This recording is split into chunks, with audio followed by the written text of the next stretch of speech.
સાથે પૂજા વિધિ કરી રહ્યા છે અને આપ દ્રશ્યો પણ જોઈ રહ્યા છો કે વડાપ્રધાને દ્વારકાના નાથની પૂજા કરી છે, રણછોડરાયની પૂજા કરી છે અને ત્યારબાદ તેમના અનેક કાર્યક્રમો છે। પરંતુ અત્યારના આ દ્રશ્યો સીધા જ જગત મંદિરના, જ્યાં વડાપ્રધાન નરેન્દ્ર મોદીને ભેટ સ્વરૂપે રાજા જે રણછોડ છે તેની પ્રતિમા અર્પણ કરવામાં આવી છે। બહોળી સંખ્યામાં મંદિરની અંદર મહિલાઓ પણ હાજર હતી। વડાપ્રધાન નરેન્દ્ર મોદીને તેઓ આવકારી રહ્યા હતા।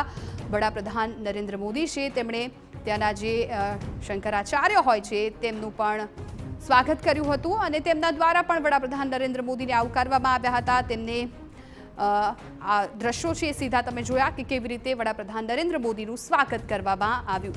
ત્યારબાદ વડાપ્રધાન નરેન્દ્ર મોદીએ આ દ્વારકા નગરીમાં જે લોકો મંદિરની બહાર હતા, મંદિર પરિસરમાં હતા, એ તમામ લોકોને તેમણે આવકાર્યા હતા, તેમનું અભિવાદન છે ઝીલ્યું હતું। મુખ્યપ્રધાન પણ આ તમામ કાર્યક્રમ દરમિયાન તેમની સાથે રહ્યા છે। ફરી એકવાર આ દ્રશ્યો જુઓ, જગત મંદિરમાં વડાપ્રધાન નરેન્દ્ર મોદીની હાજરી। 4 ધામમાંનું એક ધામ છે દ્વારકા અને આ દ્વારકામાં ભગવાન દ્વારકાનો જે નાથ છે રાજા રણછોડ તેની વડાપ્રધાને પૂજા અર્ચના કરી હતી। વિધિ વિધાન સાથે મંત્રોચ્ચાર સાથે આ પૂજા અર્ચના કરવામાં આવી હતી અને ત્યારબાદ તેમણે મંદિરનું પરીક્ષણ પણ કર્યું હતું અને ત્યાં જે હાજર લોકો છે તેમનું પણ અભિવાદન ઝીલ્યું હતું।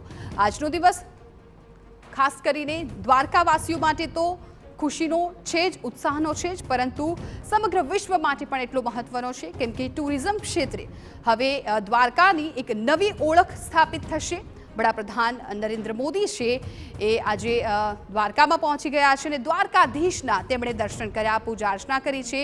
ત્યાં હાજર જે મહિલાઓ હતી તેમનું પણ અભિવાદન તેમણે ઝીલ્યું છે।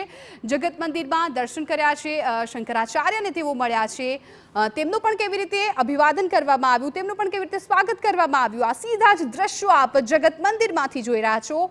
વડાપ્રધાન નરેન્દ્ર મોદી છે દર્શન કર્યા બાદ તેમના બીજા પણ કાર્યક્રમો છે, તેઓ રોડ શો પણ કરવાના છે, લોકોને સંબોધિત પણ કરવાના છે। પરંતુ અત્યારના દ્રશ્યો છે જગત મંદિર દ્વારકાના કે જ્યાં દ્વારકાધીશના દર્શનાર્થે પહોંચ્યા છે વડાપ્રધાન નરેન્દ્ર મોદી।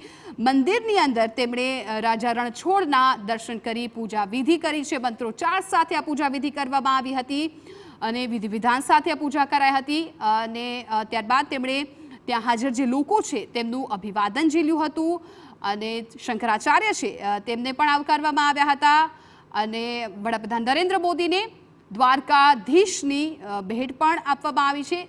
દ્વારકાધીશની જે પ્રતિમા છે એ ભેટ સ્વરૂપે ત્યાંના મંત્રીઓ, ત્યાંના જે ટ્રસ્ટીઓ છે તેમના દ્વારા આપવામાં આવી છે। આ સીધા જ દ્રશ્યો છે કૃષ્ણનગરી દ્વારકાના। આપ આ દ્રશ્યો જુઓ કે જ્યાં વડાપ્રધાન નરેન્દ્ર મોદીની હાજરી છે એ સૂચક છે। તમામ જે મહિલાઓ છે એમાં પણ ભારે ઉત્સાહ જોવા મળ્યો હતો। ખાસ કરીને વડાપ્રધાન નરેન્દ્ર મોદીની એક ઝલક જોવા માટે લોકો છે એ ઉમટી પડતા હોય છે, લોકોમાં ભારે ઉત્સાહ હોય છે। ત્યારે ખાસ કરીને દ્વારકામાં આજે તેમની હાજરી છે અને તેમણે જગત મંદિરમાં પૂજા વિધિ કરી છે। સંવાદદાતા કિંજલ મિશ્રા વધુ જાણકારી આપી રહ્યા છે। કિંજલ, આ દ્રશ્યો આજના દિવસ માટે ખૂબ મહત્વપૂર્ણ છે। વડાપ્રધાન નરેન્દ્ર મોદીએ જગત મંદિરમાં પૂજા અર્ચના કરી છે ને ત્યારબાદ આગળનો તેમનો શું કાર્યક્રમ રહેવાનો છે અત્યારે? દ્વારકાધીશ કો, રાજા રણછોડ કો કે પછી રાજા ધીરાજ કો, દ્વારકાઈ નગરીમાં આવો એટલે દ્વારકાધીશને માથું ટેકવવું જ પડે છે અને દ્વારકાઈ નગરીમાં આવો એટલે દ્વારકાધીશને માથું ટેકવવું જ પડે છે। અને વડાપ્રધાનની જો વાત કરવામાં આવે તો એક આધ્યાત્મિક અને સ્પિરિચ્યુઅલ જે વે છે તેમની સાથે છે।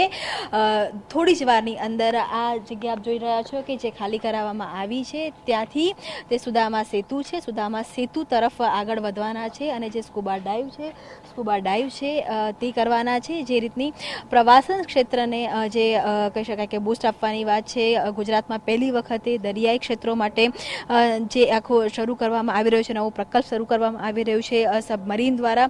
જે જૂની દ્વારકા છે, જે દરિયામાં દ્વારકા જે શ્રેષ્ઠ થઈ ગઈ છે તે બતાવવાનો પ્રયાસ થશે તો તે કદાચ શરૂઆત છે તે વડાપ્રધાન કરાવશે। આ બિલકુલ સુદામા બ્રિજ છે કે જ્યાં થોડી વારની અંદર વડાપ્રધાન અહીંથી ચાલીને જ સુદામા બ્રિજ તરફ જવાના છે, ત્યારબાદ સ્કૂબા ડાઇવ છે તે કરવાના છે, જેની માટેની તમામ તૈયારીઓ છે તે પણ થઈ ચૂકી છે। અને અહીં પણ કેટલાક લોકો છે જે ઉપસ્થિત છે કે છેલ્લા કેટલાય સમયથી આવ્યા છે। વાત કરવાનો પ્રયાસ કરીએ, ક્યાંથી આવ્યા છો?